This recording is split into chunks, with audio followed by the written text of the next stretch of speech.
kami dari kelompok 6 akan mempresentasikan hasil diskusi kami dengan judul adalah sistem pencernaan dalam materi. Saya persilakan. Baik, selamat sore teman-teman. Terima kasih atas waktu dan kesempatan yang diberikan. Saya akan membacakan hasil diskusi dari kelompok 6, yaitu anatomi dan fisiologi sistem pencernaan. Yang pertama, kita lihat anatomi saluran pencernaan terdiri dari mulut, tenggorokan atau faring, kerongkongan, lambung, usus halus, besar, rektum, dan anus. Sedangkan fisiologi sistem pencernaan atau sistem gastrointestinal itu dimulai dari mulut sampai anus. Sistem gastrointestinal atau pencernaan adalah sistem organ dalam manusia yang berfungsi untuk menerima makanan, mencernanya menjadi zat-zat gizi dan energi, menyerap zat-zat gizi ke dalam aliran darah, serta membuang bagian makanan yang tidak dapat dicerna atau merupakan sistem proses tersebut dari tubuh. Anatomi dan fisiologi sistem pencernaan, yaitu yang pertama, mulut. Mulut merupakan suatu rongga terbuka tempat masuknya makanan dan air.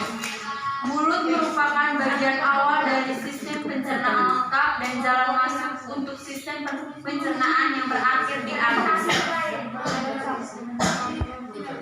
Yang kedua, tenggorokan atau faring. Tenggorokan atau faring merupakan penghubung antara rongga mulut dan kerongkongan. Di dalam lubung faring terjadi tonsil atau amandel, yaitu kelenjar limfe yang banyak mengandung kelenjar limfosit dan merupakan pentahanan terhadap infeksi.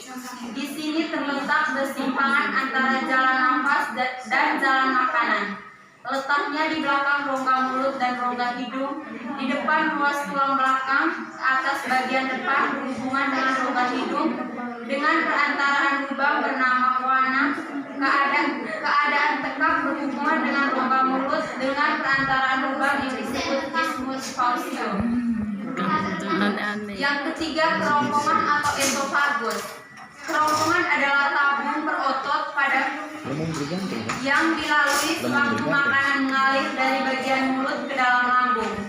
Makanan berjalan melalui kerongkongan dan menggunakan proses peristaltik. Esofagus bertemu dengan faring pada ruas ke-6 tulang belakang. Yang keempat, yaitu bagian lambung. Lambung merupakan organ otot berongga yang besar yang terdiri dari 3 bagian, yaitu kardia, fundus, dan atrium. Lambung berfungsi sebagai gudang makanan yang berkontraksi secara ritmik untuk mencampur makanan dengan enzim-enzim.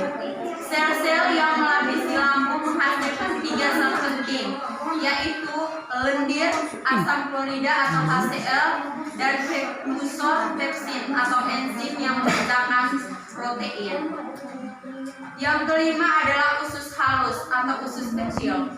Usus kecil adalah bagian dari saluran pencernaan yang terletak di antara lambung dan usus besar. Dinding ususnya kaya akan pembuluh darah yang menyambut zat-zat yang diserap ke hati melalui vena porta.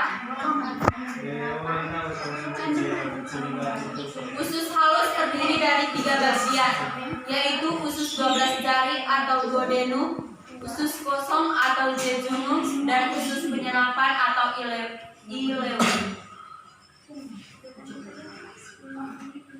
Yang keenam, usus besar atau kolon.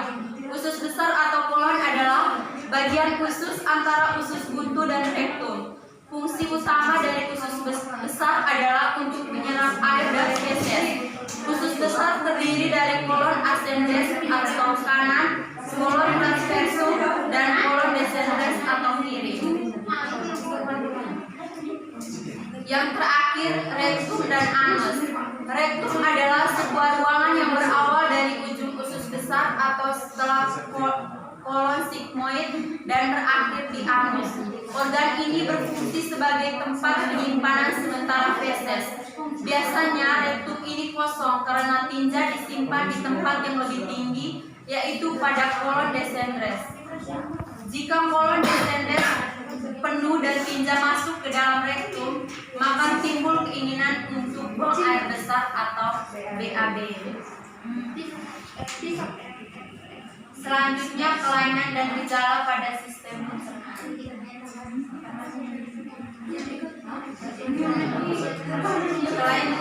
Kelainan gejala dan prinsip terapinya. Yang pertama adalah diare. Diare yaitu penyakit yang ditandai dengan bertambahnya frekuensi buang air besar dari biasanya yang disertai perubahan bentuk konsistensi feses dari penderita.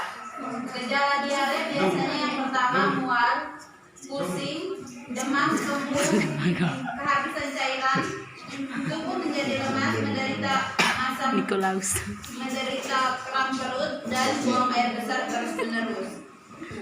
Kemudian penyakit yang kedua yaitu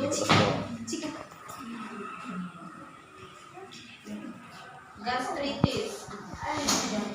Penyebab gastritis dapat terjadi bila ada rangsangan berlebihan pada mukosa karena aktivitas nervus vagus sehingga kelenjar yang memproduksi asam lambung akan terangsang.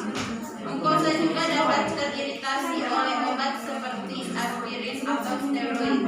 Gejala dari gastritis yaitu yang pertama mual, muntah, penurunan nafsu makan, perut terasa panas, gelisah atau terasa penuh di bagian atas perut dan terasa kaku pada perut.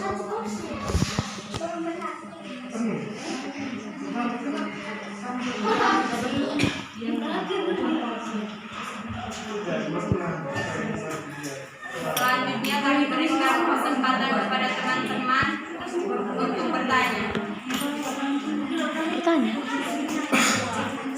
Pertanyaan saja ya. Pada saudara Jeffrey kami berikan kesempatan. Baik, terima kasih. Di sini saya ingin tanya mengenai lambung. Di apa? Pencernaan lambung yang mempunyai saraf yang bernama lendir. Dan di sini saya ingin tanya apa fungsi dari saraf lendir pada lambung. Baik, masih ada teman-teman yang ingin bertanya? Oke, jadi saya jawab dulu pertanyaan dari saudara Jeffrey. Salah satu sel-sel yang melapisi lambung menghasilkan 3 zat. Salah satu zat yang dihasilkan adalah lendir. Jadi yang ditanyakan Jeffrey tadi fungsi dari zat lendir. Lendir itu berfungsi untuk melindungi sel-sel lambung dari kerusakan oleh asam lambung dan asam klorida, dan juga menciptakan suasana yang sangat asam yang diperlukan oleh pepsin guna memecah protein. Itu saja. Saudara Jeffrey, apakah bisa menerima jawaban dari kami?